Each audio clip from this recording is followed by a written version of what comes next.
भैया यह शिशुपाल नाम के राजा कौन है जिनके मेहमान कुंदनपुर में निवास करते हैं? दो चार बुजुर्ग ने हैं जवाब दिया है ब्राह्मण देव। शिशुपाल जो राजा हैं जिनका ऊंचा ऊंचा महल बना हुआ है, हवेली बनी हुई है, ये शिशुपाल का महल है। इस महल में चले जाओ, शिशुपाल तुम्हें मिल जाए। आज ब्राह्मण देव जब शिशुपाल के दरबार में पहुंचे हैं, शिशुपाल की कचहरी लगी हुई है।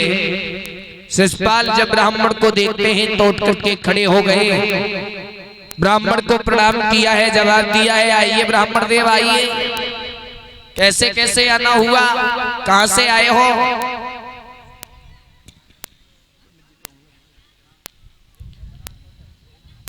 ब्राह्मण देव कहने लगे हैं क्या तुम ही हो शिशुपाल?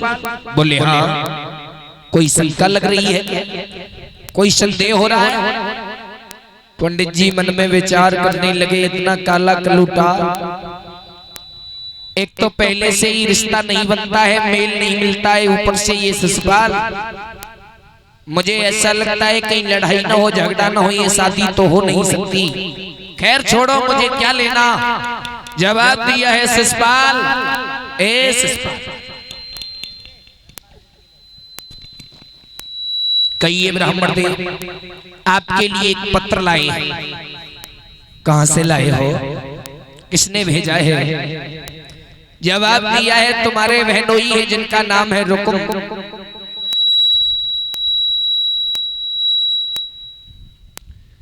बोले हाँ मेरे बहनोई हैं जो कुंदनपुर में रहते हैं, उन्होंने एक पत्र भेजा है आपके लिए। जवाब दिया क्या पत्र भेजा है बताइए।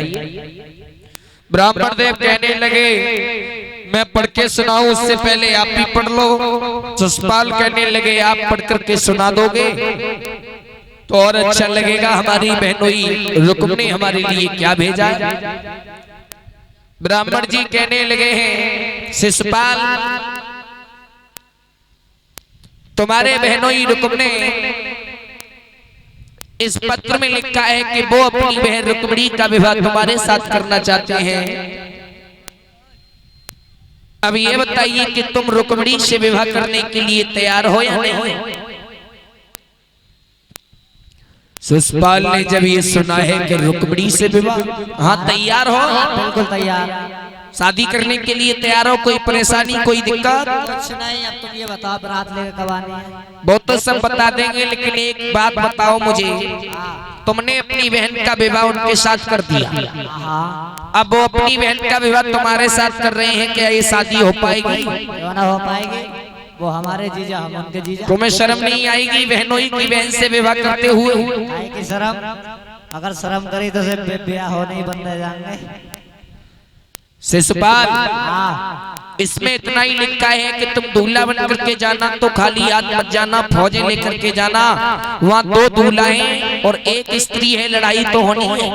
सही है। शिशुपाल कहने लगा पंडित जी उसकी चिंता छोड़ दो, आप हमें ये बताओ कि हमें दूल्हा बन करके कब आना है? ब्राह्मण देव बोले हैं चिंता मत करो, 2 दिन की बात है, वरना बन करके आ जाना और रुक्मिणी से विवाह कर लेगा। लेकिन मुझे ऐसा नहीं लगता कि ये विवाह हो पाए। और ये 101 रुपए का दान आया है। जगदीश जी जो इंदरगढ़ के रहने वाले हैं 101 रुपए दान कर रहे हैं, धन्यवाद। भगवान के दरबार में इन्होंने सम्मान दिया है, परमात्मा इन्हें समाज में सम्मान मिलता है। शिशुपाल खुश हो गया है, जवाब दिया है पंडित जी हम तैयार हैं, बिल्कुल तैयार हैं और हम रुक्मिणी से शादी करेंगे। अरे रुक्मिणी जितनी सुंदर तो कोई है ही नहीं। ब्राह्मण को विदा किया है, जवाब दिया है ब्राह्मण अगर ये शादी हो जाए तो तुम जो मांगोगे वो हम तुम्हें देंगे। ब्राह्मण बोले मुझे कुछ नहीं चाहिए, मुझे केवल यहाँ से विदा कीजिए। शिशुपाल ने ब्राह्मण को विदा कर दिया है और शिशुपाल अपनी भाभी के पास पहुंच गया है। जवाब दिया है भाभी, ए भाभी क्या कह रहे लल्ला देवर?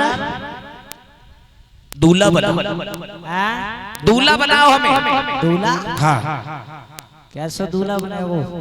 काय को दूल्हा बनेगो? हमें विवाह करने जाना है, तुम्हें नहीं मालूम? ब्याह करने जाना है? हाँ विवाह करने जाओगे? बिल्कुल। कहने के घर में घुसेगो? घर में नहीं घुसना है, हमारे बहनोई को तो जानती होगी आप, जो कुंदनपुर के रहने वाले हैं। उन्होंने अपनी बहन रुक्मिणी का विवाह हमारे साथ करना चाहे है? कितनी सुंदर है रुक्मिणी, हम रुक्मिणी से शादी करेंगे, हमें वरना बना। ना लगन ना पत्र का ना सत्र का टीका पीका कुछ ना, तो ब्याह करने जा रहा हो? किनके घर में लाया? भाभी बिया कुछ ऐसी हालातों में हो रहा है कि करना बहुत जरूरी है। वहाँ 2 दूल्हे एक स्त्री है। अच्छा हाँ। अरे बोनट तो संभालने ब्याह करेगो? बोलो लल्ला दूल्हा बनाओ, हमें कुछ नहीं सुनना है। रहते मान जा मानना मानना कुछ नहीं है। रुक्मिणी जैसी पत्नी हमें दोबारा नहीं मिलेगी भाभी। इतनी सुंदर है, इतनी सुंदर है, अगर अंधेरे में बिठा दो तो लाइट की जरूरत नहीं है। पागल है तू? पागल क्यों होते? पागल तो है। आप हमें दूल्हा बनाओ, दूल्हा बनाओ बस। दूल्हा? हाँ दूल्हा बनाओ? हाँ। चल मौत हो गया। भाभी कहने लगी है बेटा तुम पागल हो गए हो, बहनोई की बहन से शादी करोगे, वो तो तुम्हारे लिए देवी के समान है। ससपाल कहने लगे अगर ऐसी देवी देखी जाए तो शादी भी होना बंद हो जाएगी, हमें वरना बनाओ। भाभी बोली मान जाओ बेटा, वहाँ 2 दूल्हा एक स्त्री, लड़ाई होगी, विवाह नहीं होगा। ससपाल कहने लगे हम किसी से कमजोर थोड़ी हैं, अपनी सेना को लेकर के जाएंगे और विवाह करके लाएंगे, रुक्मिणी को हर्ष उल्लास से लेकर के आएंगे, हमें दूल्हा। भाभी जब नहीं मानती है, समझाने पर शिशुपाल को कोई फर्क नहीं पड़ता, तो भाभी बोली नहीं मानते हो तो जाओ, लेकिन एक बात का ध्यान रखना, बहुत पछताओ। भाभी दूल्हा बनाने लगी है, इधर रुक्मिणी रो रही है।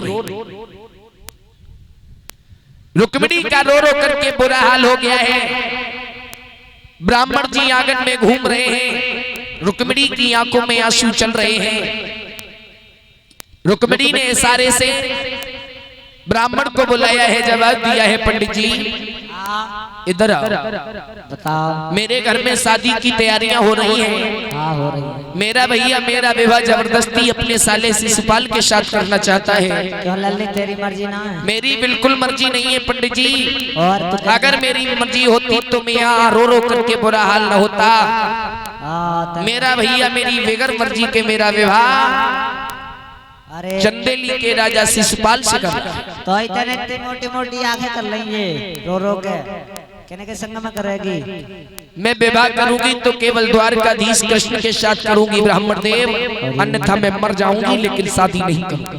मेरा उमर लल्ली हो कर रहा हो, उन्हीं के साथ ना करे। लेकिन मैं बेबस हूँ, क्या करूं, मेरा भैया मान नहीं रहा। मेरे पिता ने लाख कोशिश की, लेकिन मेरे पिता की चल नहीं रही। तो अब आप ही बताओ मैं क्या करूं। बेबस क्यों है बता, कोई काम हमारे लाख हो बता। एक काम है पंडित जी, अगर आप कर दो तो आपका एहसान नहीं भूलूंगी। कोई है पास पड़ोस को बता दिए ज्यादा। पंडित जी कहने लगे तू ये बता, तूने कृष्ण को कहीं देखा है? रुक्मिणी बोली है कहीं नहीं देखा। देखो है। रुक्मिणी कहने लगी, ब्राह्मण फिर बोले क्या वो कभी यहाँ आए हैं? और देखो है। रुक्मिणी बोली यहाँ तो कभी नहीं आए। पंडित जी कहने लगे कहीं तेरी मुलाकात हुई है कृष्ण से? बोले कभी नहीं हुई। पंडित जी कहने लगे जब वो आए नहीं और मुलाकात नहीं हुई तो तूने कहाँ देखा है कृष्ण को? रुक्मिणी रो करके बोली है पंडित जी मैंने देखा है। और रुक्मिणी बोली अरे मैंने सपने में श्याम को देखो, सुनो पंडित जी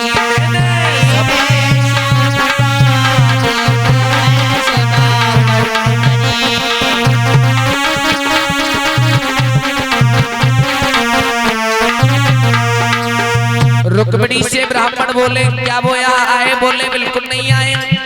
क्या कहीं तूने देखा? बोली नहीं देखा। फिर तूने कहाँ देख लिया? बोली सपने में देखा है पंडित जी। अरे मैंने सपने में श्याम को देखो है, सुनो पंडित जी। सपने में श्याम को देखो है, सुनो पंडित जी। सपने में श्याम को पंडित जी बोले पागल हो गई है लड़की बिल्कुल, सपने कभी अपने नहीं होते, इसे सपना समझ के भूल जा। कैसी बात कर रही है पंडित जी? मेरी मान बेटी, तेरा विवाह ससपाल के साथ ही होगा, तेरा भैया नहीं मान। पंडित जी हमारी बात मान जाओ, हमारे एक काम कर दो। चिट्ठिया भेजी उन्हें बुलवैयो, चिट्ठिया भेजे उन्हें बुलवैयो, और मेरे श्याम से भेंट करैयो, मेरे श्याम से भेंट करैयो। हे ब्राह्मण देव, परेशानी केवल एक बात की है। अरे बोले जागो मेरो सगे सोए सुनो पंडित, बोले जागो मेरो सगे सोए सुनो पंडित जी। मैंने सपने में कन्हैया देखो है सुनो पंडित जी, मैंने सपने में कन्हैया देखो है सुनो पंडित जी। और रुक्मिणी बोली ब्राह्मण देव मेरा एक काम कर दो, जीवन में ऐसा नहीं भूलूंगी, जो मांगोगे वो मिलेगा। अच्छा ब्राह्मण तुम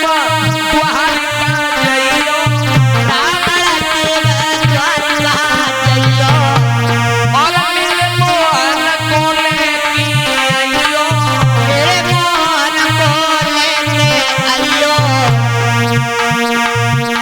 मेरे दिल में जेई परे कोई सुनो पंडित जी,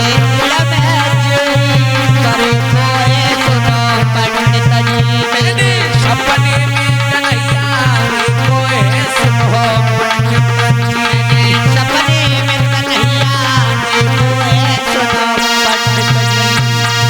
जवाब दिया है बेटी हम शरीर पर बुढ़ापा है, पैदल चला नहीं जाता, हम तो रास्ते में ही बूढ़े हो जाएंगे, हम नहीं जा सकते। रुक्मिणी बोली है ब्राह्मण देव अगर आपने ये काम नहीं किया तो मैं जीते जी मर जाऊंगी, मेरा पत्र भी कोई पहुंचाने वाला नहीं है, लेकिन याद रखना अगर मैं मर गई तो मेरे मरने का पाप सब तुम्हारे ऊपर आ जाएगा। पंडित जी डर के बोले ये ठीक है, बहुत अच्छा फांस दिया लड़की तूने, इतनी दूर द्वारिकाएं चलते चलते बेहाल हो जाएंगे। पंडित जी को तरस आ गया और जवाब देने लगे अगर तुम नहीं मानती है तो लिख, पत्र लिख।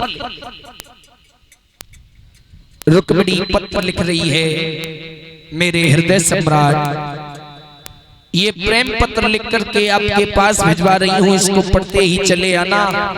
मेरा भैया मेरा विवाह अपने साले के साथ कर रहा है, लेकिन मैं तुम्हारे अलावा अपना विवाह उसके साथ नहीं करूंगी, चाहे कुछ भी हो जाए। और रुक्मिणी रो करके जब पाती लिखने लगी है, क्या लिखा है रुक्मिणी ने? अरे रोए रोए पाती और रुक्मिणी बिटिया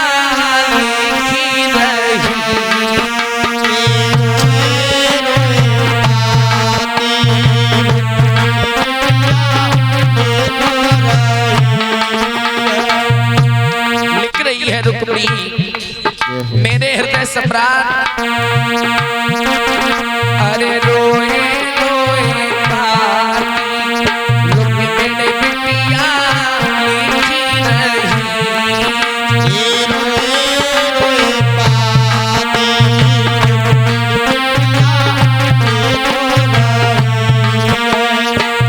जी मेरे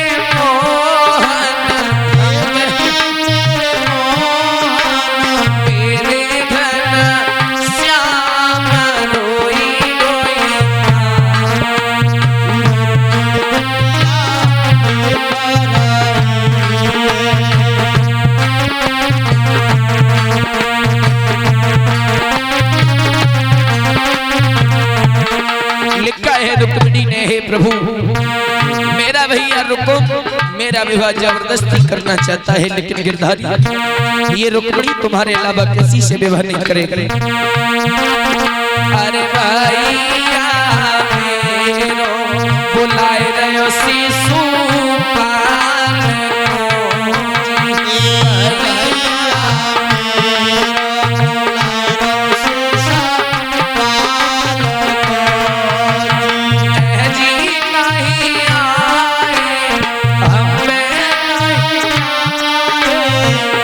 गिरधारी अगर लौट सके तुम यहाँ रुक्मिणी के पास नहीं आए तो याद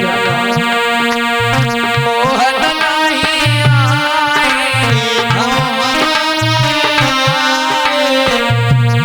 मर जाए रुक्मिणी आज रोई रोई मेरे बेटिया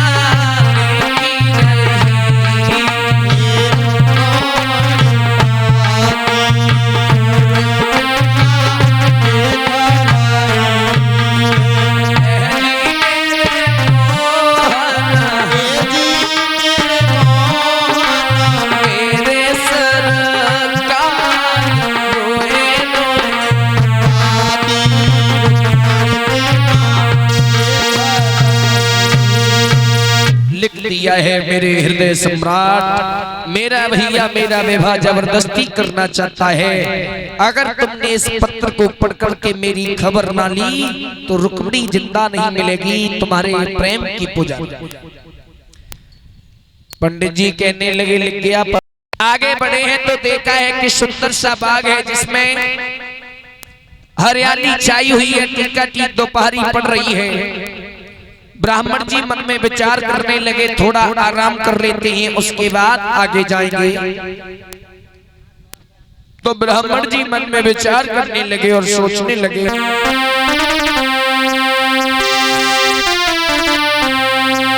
अरे तो पारी में नमाई ले और जाई बगिया में तो पारी में नमाई ले।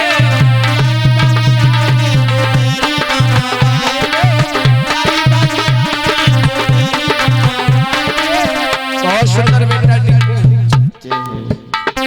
पंडित जी विचार करने लगे द्वारिका बहुत दूर है, शरीर पर बुढ़ापा है, पैदल चला नहीं जाता, थोड़ा आराम कर लेते हैं उसके बाद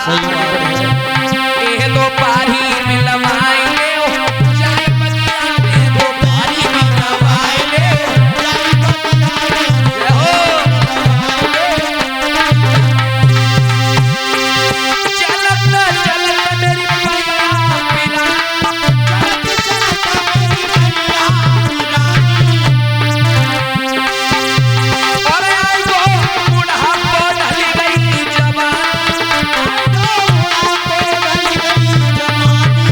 और बोले ब्राह्मण दे हरे कछुआरी मुड़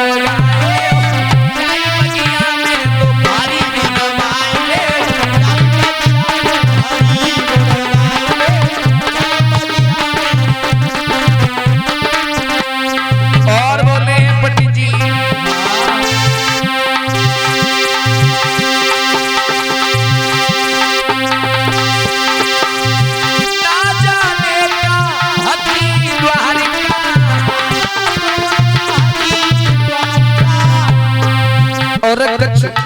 लाए सो खाई ले जाई बगिया में तो पारी में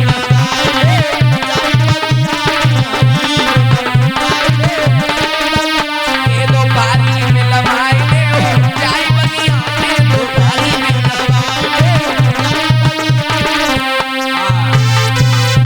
पंडित जी ने सोचा है दोपहरी जो है इस बगिया में गुजार दी जाए।